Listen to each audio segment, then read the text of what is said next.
Okay, so today I'm going to lecture on the structure of the Ti-plasmid.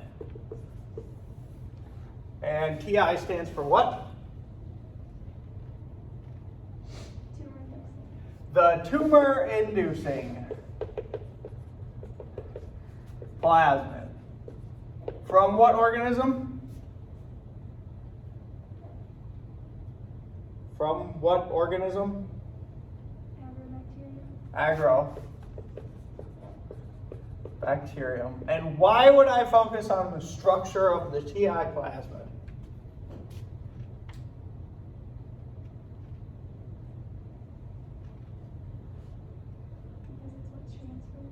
Thank you.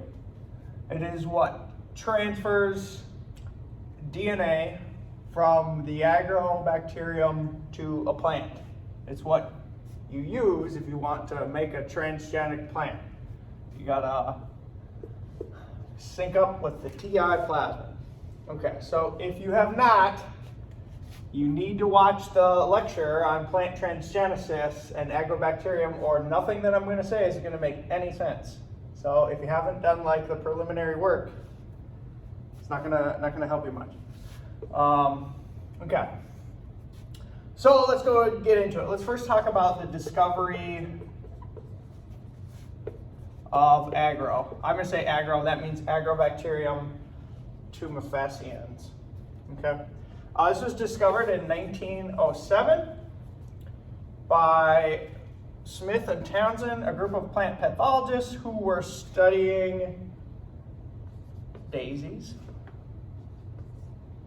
the Paris daisy. Okay, you don't need to know this, but on the lecture notes, I bolded some of the things you want to know. Okay, how did they discover it? So one of the things that they noticed is that there were these tumors on these plants that they were studying, and they wanted to know, like, what is the thing that's causing the tumors? So what would you do if you were in that situation? What might you do? I guess it depends. In 1907? Yeah, what would you do? In 1907, what would you do? You found some tumors on some plants and you want to know what causes them. What would you do? Slide down them? I don't know. Yeah, you'd like stab them and like see what comes out, right? So they had kind of, I'm sure they kind of had a hypothesis. I read the paper. They had kind of like a hypothesis that maybe these were a pathogen caused by bacteria, a pathogenic disease caused by bacteria. So they would like lyse the tumor, and then they could like streak out on plates. So imagine you just take a knife, a scalpel or something, and you slice it up, and then you just kind of like plate it on a plate, a bacterial microbiological plate, and what they saw are essentially like colonies of bacteria. So they were able to isolate a bacteria from the disease. Okay. And then how would you prove that these bacteria were causing the disease? What would you do then? Use it as a treatment. What do you mean by use it as a treatment? Like apply the bacteria. Yes, that's exactly what they did. So once they were able to culture it, then they would just take another scalpel, pick a colony, scratch a plant, see what happens. And 40 out of 40 plants grew tumors. Okay? So that's how they proved that this bacteria, which they named Bacterium tumefaciens, because it causes tumors, that's how they discovered it, that it was causing this crown gall disease. Now, there's a couple things to note about this, which is you can tell in the first original paper why this bacteria became so popular and why we still use it today, every day in biotechnology. And if you talk to the companies that might potentially hire you, one of the things that they want you to know is about this, because it's still used every day. And one of the reasons it's used every day is because it's easy to culture. Extremely easy, okay? You just grow it. It's just a bacteria, you make some soup, you grow it up. Very easy to work with. The other thing that's interesting about it is it's cross-applicable. So in the original study, not only did they see if it could induce tumors in other daisies, they also demonstrated that it induced tumors in tobacco, potatoes, tomatoes, and peach trees. So it's kind of a phenomenal thing. Like right away they knew it's easy to culture and this is going to be applicable to a lot of different systems. Okay? So agro is kind of like the go-to method for transforming plants, and it works more or less on most any plant. It even works in like human cells. You can even use Agrobacterium to transform human cells, which is interesting. A final lesson in here in this little story, and I attached the PDF of the original thing. It's only 2 pages, so if you want to like read the original discovery, you can now do that. Another interesting thing is things that are really easy to study and really easy to work with oftentimes lead to like really like big things. The fact that it's easy doesn't mean it's not good. The fact that it's easy, like that means like everybody might be able to use this. So that's an interesting thing about this system. Works really well and it's easy to some extent. Okay. Now let's talk about the discovery of the Ti-plasmid. Okay, so if you watch the lecture, you know that Agrobacterium is bacteria, and the reason it can cause tumors is because it has a unique plasmid called the tumor-inducing plasmid. So how did they discover this? So you don't need to remember a name, but I have it for rigor. Kerr 1967 paper figured out that virulence could be transferred. What does that mean? What do I mean by writing that? So they knew when they were working on this, there seemed to be like non-virulent strains, which would mean what?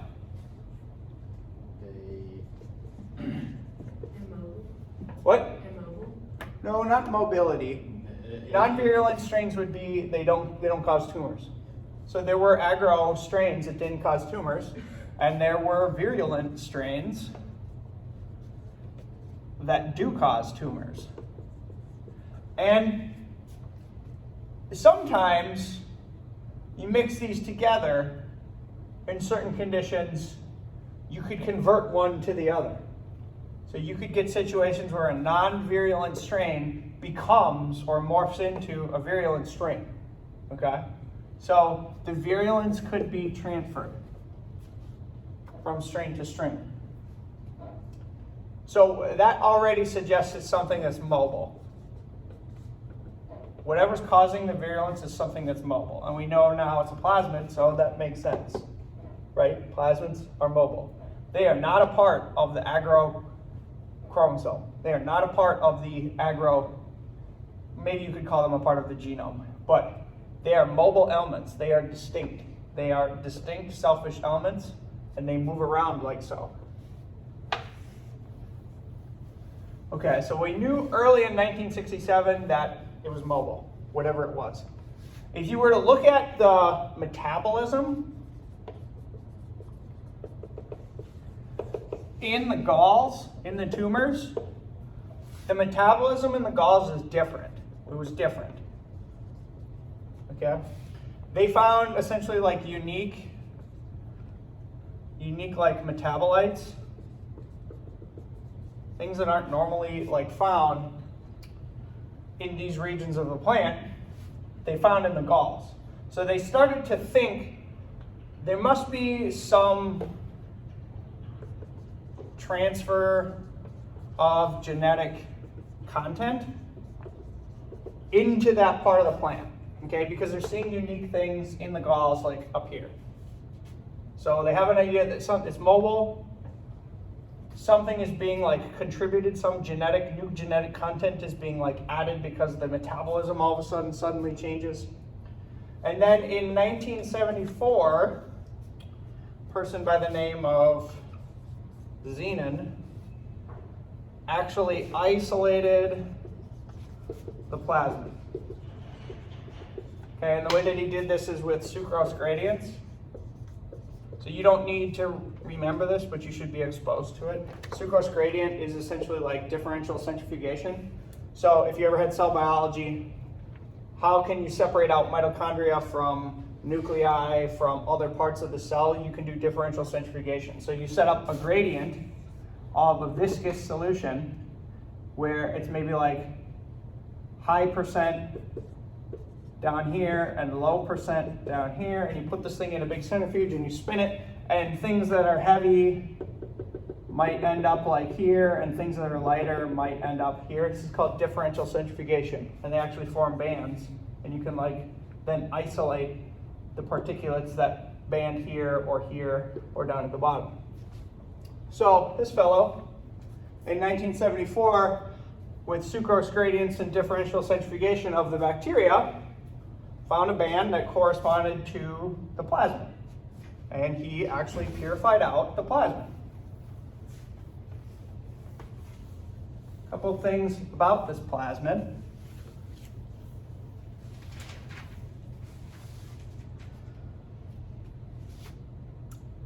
This plasmid was gigantic. Okay, it's like 100 kilobases. It's huge. It's a gigantic plasmid. Okay? And what would be the immediate experiment you would try if you were working with Agrobacterium, you knew it caused these tumors, and you found a plasmid? What would be the first experiment you would want to try? To see if the plasmid is causing the tumor. Yeah, how would you do that? You're correct. You would want to see if the plasmid is causing the tumors. How would you do it? Just expose plant cells to the plasmid. But can the plant cells express the plasmid? Oh, so could you insert it into a different group? Yes, exactly. So to prove that the plasmid caused the tumor-inducing phenotype, this fellow would take non-virulent strains of agro. He would give them the plasmid that he purified, which was from virulent strains. Now all of a sudden, as soon as these non-virulent strains get the plasmid, now all of a sudden they're virulent and they can cause the tumor. So that's how they figured out whatever's causing the tumor, it's on the plasmid. So a really interesting thing about this is not only can you give the plasmid to other Agrobacterium that are non-virulent, you can also give the plasmid to other bacteria, non-agro, and all of a sudden the other bacteria, which are not virulent, all of a sudden become pathogenic. That's super interesting. What does that tell you about the plasmid itself? The fact that you could give it to a completely different organism and it becomes virulent. Like, that suggests that the plasmid in itself is kind of like its own entity. The plasmid is like, I mean, there's definitely some ways in which agro and the plasmid have sort of like synced up. But the fact that you can like pull out the plasmid, give it to a completely different organism, and it still functions as it should, it's like its own entity, okay? So this relates back to selfish genetic theory. It's interesting how plasmids operate sort of like in their own world. They're their own like algorithmic functions, and they're not necessarily dependent on a particular specific host. So it's a generalist. Kind of, although you have to be careful with that word, because like you couldn't put it in like all bacteria. Like it wouldn't work in like everything, and it's not going to work in like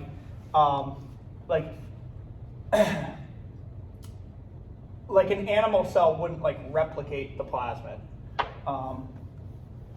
but it's definitely like it's cross compatible. It can work in other organisms. almost like almost like a virus. Well, although maybe that's a bad analogy because viruses do get very specific.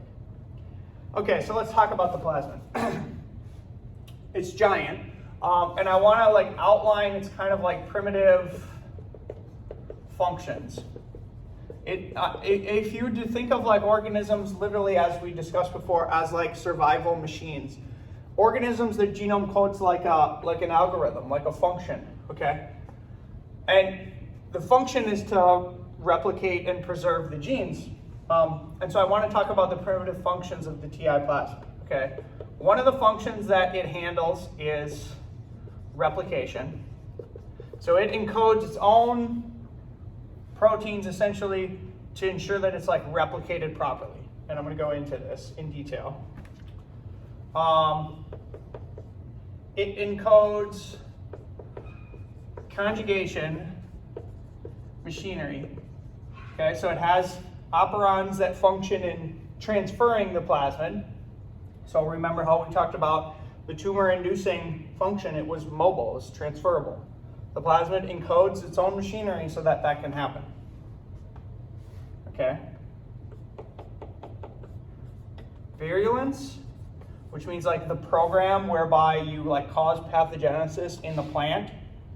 That program is initiated to sort of like provide a sustainable environment for the bacterium to grow, and then within that bacterium, the plasmid is replicating. Okay. So it has its own program to ensure that like it gets where it needs to go so that it can be replicated. This is interesting. Opine synthesis and metabolism. So this plasmid is unique because it encodes essentially like special genes that cause the synthesis of essentially like food for the bacteria. So it has genes that when it gets inserted into the plant, it starts expressing things that are food for the bacteria. So literally like that tumor is like a little house for the bacteria, and it grows in there, and this plasmid causes the plant to express food for the bacteria, which are called opines. You don't need to know that, you just want to know the general concept that like it has this program that makes food for the bacteria. Like that's super interesting. And there's actually almost a way of sensory perception. So it encodes factors that can recognize signaling molecules from the plant and signaling molecules from the agro, okay? So it has like an input where it's taking input and it's optimizing expression of certain genes. So this is one of the reasons why it's such a gigantic plasmid. So most of the plasmids we've talked about are 5,000 base pairs, or that's 5 kb. This is 100 kb. Okay, it's about 10-fold, 20-fold higher than anything we've ever like discussed. So it has a lot of functionality built inside of it. So, yes? so we talked about really big plasmids not getting selected for by bacteria. Yes. Potentially. I guess. How does that happen? Like what? Because bacteria is not going to want this big plasmid. Exactly. Yeah. Well, it's a cost-benefit analysis. The unique thing about this plasmid is it's low copy. So you have to ask yourself, well, what's worse? 600 copies of a 5 kb plasmid, or 1 copy of a 100 kb plasmid, right?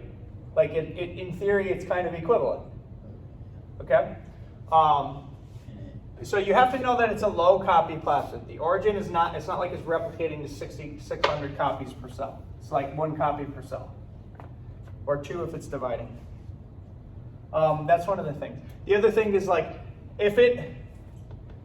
you would not expect it, this is a good tangent to go on. You would not expect it when it first came into the system. You would not expect it to be that big. Because a plasmid that big would not be able to like, it would not be able to kind of like invade a new bacteria and like hang out, okay? But if you look at this plasmid, it's acquired things over time, okay? It wasn't always this big. So we might as well just like draw the plasmid what's on it. it's acquired genes up here that are like plant hormone synthesis genes, okay? So it's actually like, there's cases where there's horizontally transferred genes from plant genomes that are like acquired by this plasmid. So it's taken genes from the plant genome, it's now able to synthesize what are essentially plant hormones to control like gall formation. That's what it's optimized for. And we'll go into some of the like plant hormones in the next lecture, but for now I'll just say plant hormones. It's got the opine synthesis genes, which I talked about. Okay, those are like synthesizing food. You would expect that that would be picked up later. Like when it was early on as parasitic DNA, it probably didn't have these.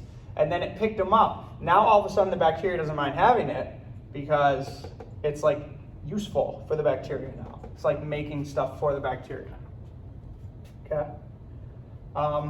What you expect it had all the time are its replication machinery. So there's a region that controls replication of the plasmid, and then there's a region that encodes conjugation. These you'll always find on plasmids, right? Because if they don't have it, they don't move around, they don't replicate. And then there's all this systematic system over here for the virulence, secretion, and essentially like processing. All of this goes into encoding the functionality of how it actually gets taken from the bacteria, processed, spit out, and integrated into the plant. All that stuff is encoded in this, what you call the vir section. The vir genes, stands for virulence. Okay, so how much time do I have? About 30 minutes. Okay, plenty of time. So let's talk about the replication part. So it's got an operon for replication called the rep ABC. You don't need to know this, but I'm drawing this out for you because it's fascinating. So here's what the operon looks like.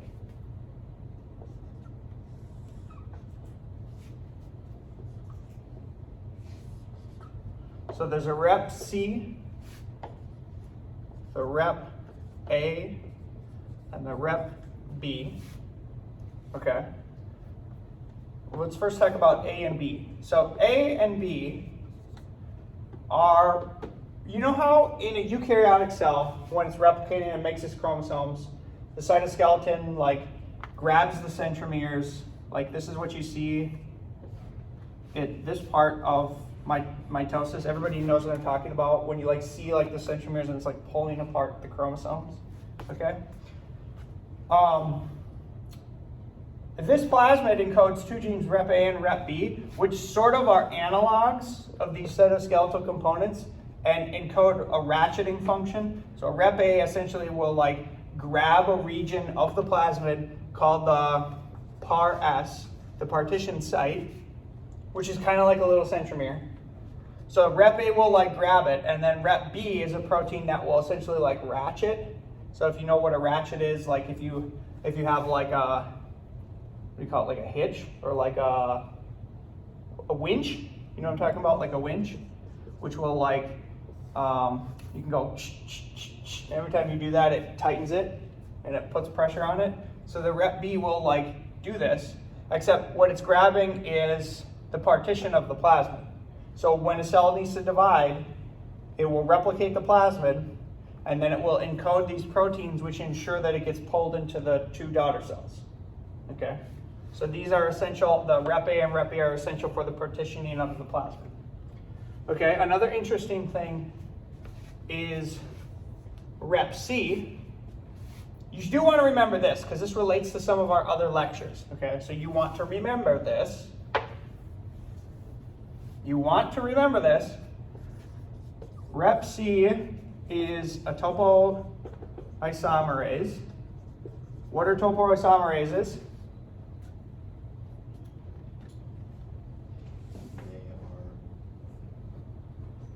What do they do? They cut the DNA to unwind it. What? They cut the DNA to unwind it. Yeah, well, not unwind. You think more like helicase for unwind, but I say like untangle. They have like an untangling function. So why would that be useful on a plasmid?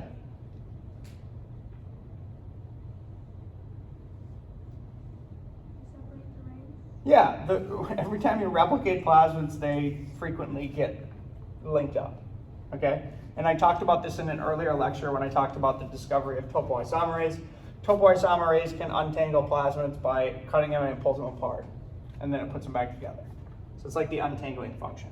So the replication region of the Ti-plasmid has these proteins that grab it, pull it apart, and make sure that it gets separated and untangled properly.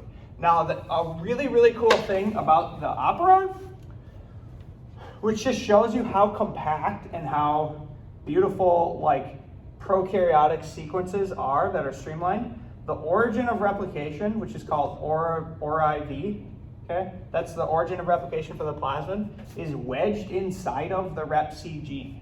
So on all the other plasmids we've looked at, there's been like a section which is like PUC something, maybe like 322 or PBR 322, like there's origins that are outside of all the genes just like stuck on the plasmid.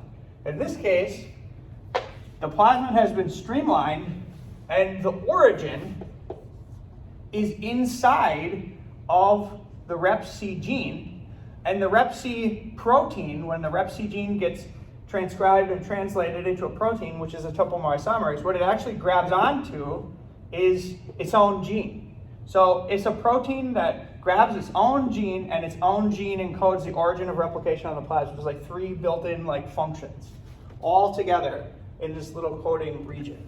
So I just think that that's really cool. It's all smashed together and it works perfectly. Okay.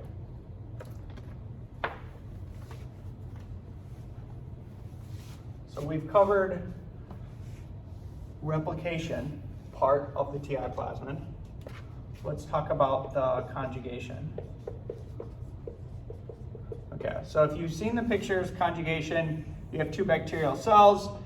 Conjugation is when one bacteria makes what's called a pilus. What is the pilus? Pilus is like a little needle, okay? And it can essentially like poke other bacteria. And then what happens when it pokes in other bacteria? Transfers genes. Yep, it transfers plasmids. So you can tell why a plasmid would want to encode a pilus genes for conjugation, because you're essentially encoding a little needle with which this bacteria can inject your sons and daughters into the nearest host. Okay? So conjugation genes, if you ever see TRA or TRB genes in bacteria, they code for the pilus, okay? So there's giant operons, there's a whole bunch of these genes that code for this pilus-like machine, okay? So just know that there's like a giant operon and all these genes are like TRA-X, TRA-Y, TRA-B, TRA-1, TRA-2, TRA-Y, and they code for the machinery of the pilus. Okay, so this is the conjugation is the bacterial sex that I have been alluding to for so long but not yet talked about. Okay. Now, the Ti-plasmid actually has sort of like two distinct functional systems that are involved in like pumping stuff out. Okay, the first one is conjugation. The second one is the type 4 secretion system. Okay, and I've talked about secretion systems a little bit before. I've essentially said like there's a whole bunch of these, whatever, 4, 5, 6, there's a whole bunch of these different types. They have different morphologies. Type 4 is very common, and you want to know it because agro is so important, and it's what agro uses. And if you're a microbiologist, you'll come across this for the rest of your life. So it's worth knowing what it is, what it does. Essentially, like what it is, okay, it's a giant machine, so of course there's going to be like many different subunits. So just know that there's essentially a giant operon, which is like the Vir operon, okay, with a bunch of genes. And these genes are all like VIR-B1, VIR-B11, VIR-D4, VIR-XYZ, whatever. The VIR genes encode for the type 4 secretion system. Why would they name it VIR genes? Why would it get that name? How are genes discovered? Viruses. Now think about fruit flies. Why is the white gene called white in fruit flies? So the white gene is a gene in fruit flies that codes for red eyes. How does that make sense? Because the reason that it's named that is because they're discovered by the phenotype when you break it. So you break the white gene, you get white eyes, because the gene that's supposed to code for red eyes is broken. Does that make sense? Reciprocal invertive thinking. So why would you name type 4 secretion systems VIR genes? If you knock them out, what is the phenotype you lose? Virulence.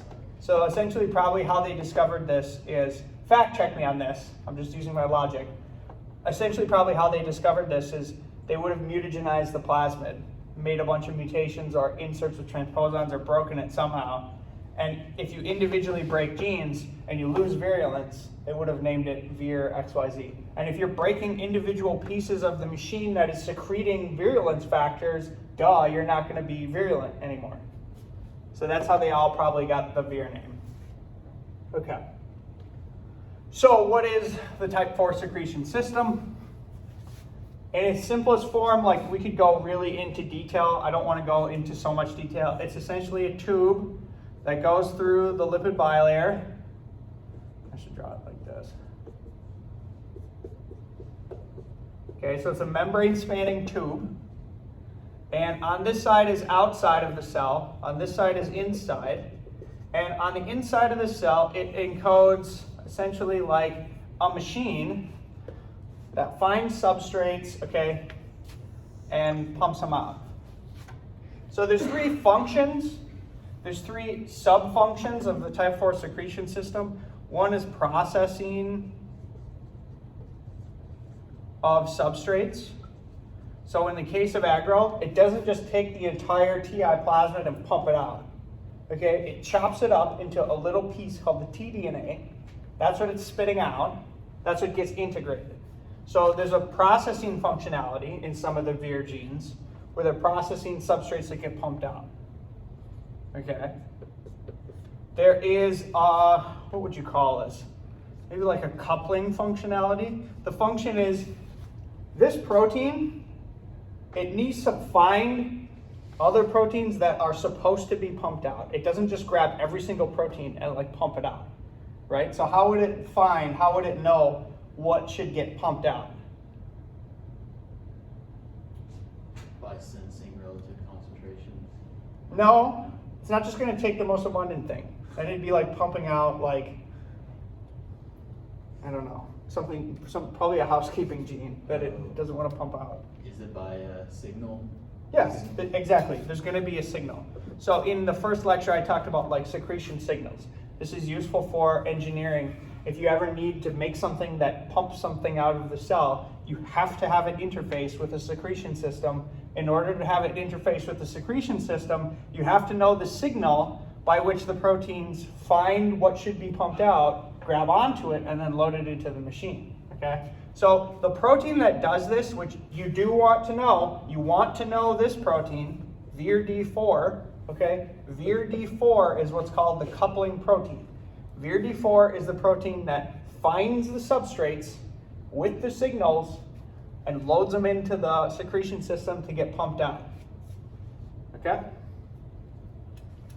And then the third function is the translocation. So that's taking the substrate, moving it inside to outside. Okay? The genes that make up the tube, the tubular structure, are usually the VIR-Bs. Okay? You don't need to know that, but I do want you to know VIR-D4 because VIR-D4 is an important one.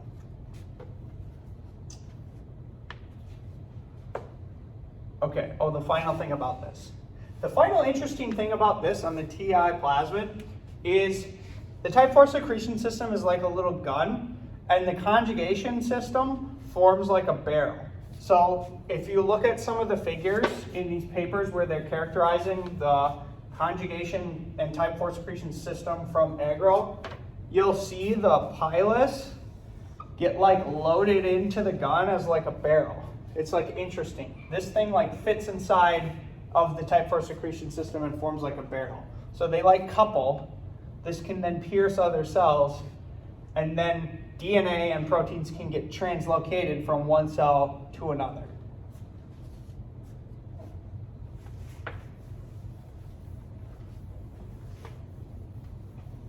Now, just so that you don't get confused, there is a type 3 secretion system, which is actually like a needle with like a syringe. It like pumps stuff. This is different from that. But there is a type 3 secretion system in other, I think like Pseudomonas has that.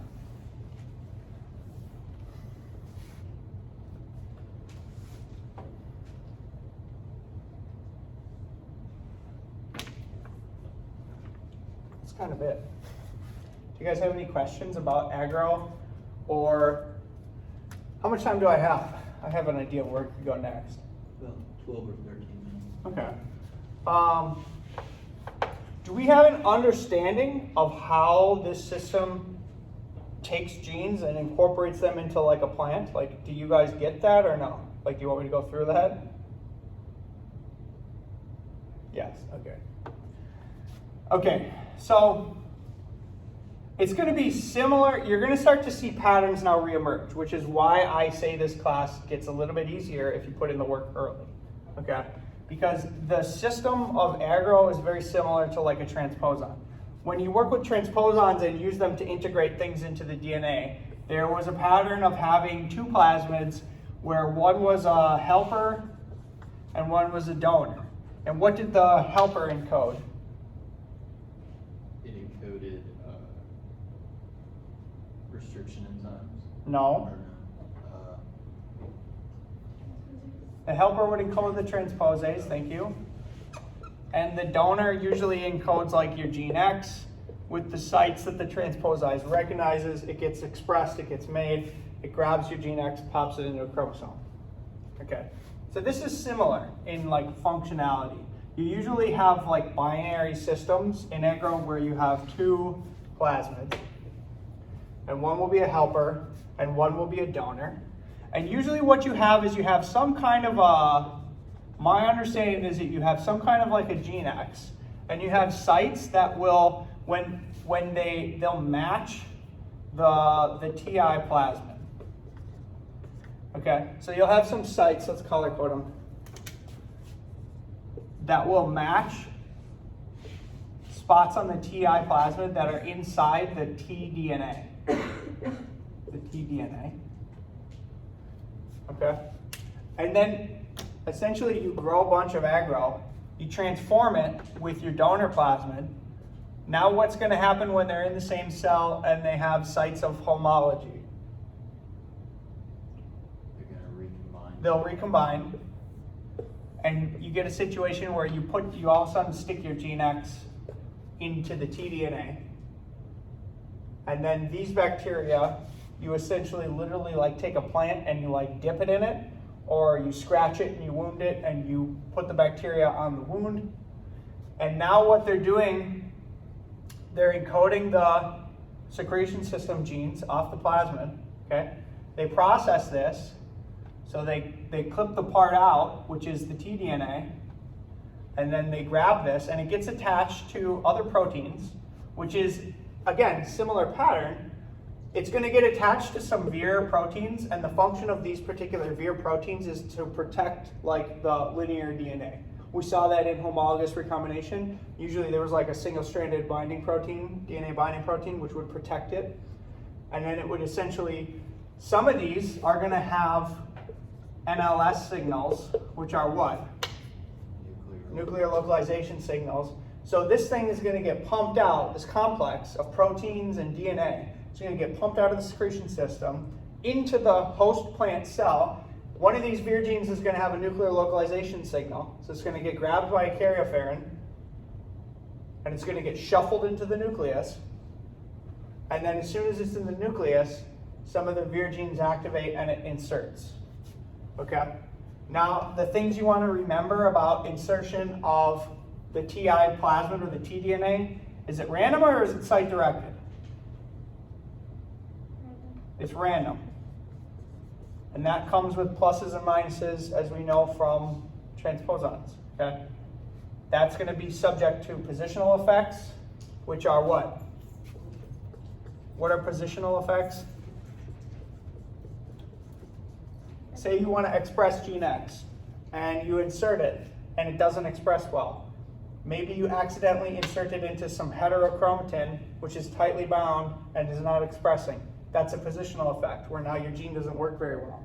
Or it might be the reciprocal. Maybe you insert gene X and it gets inserted into some euchromatin, which is loosely bound, and it's being actively expressed, and it really expresses great.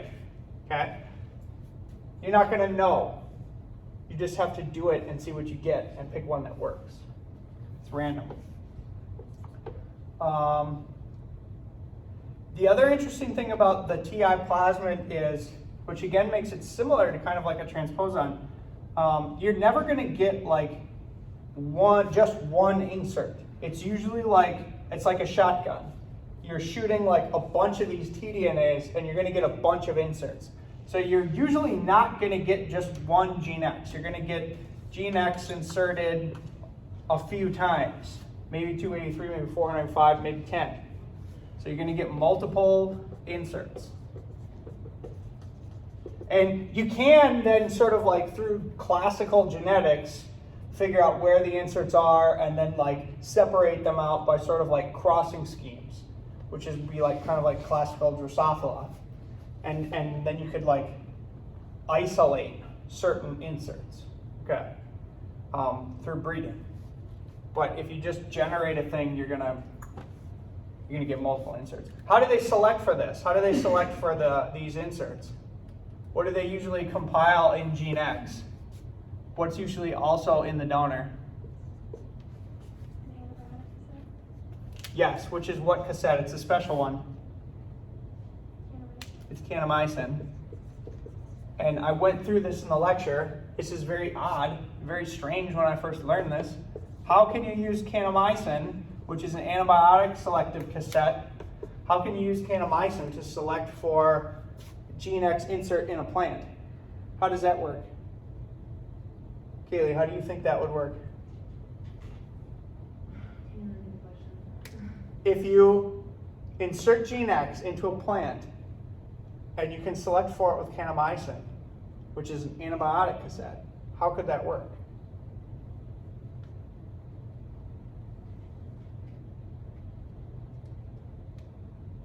Is there anything in a plant that's kind of like a bacteria?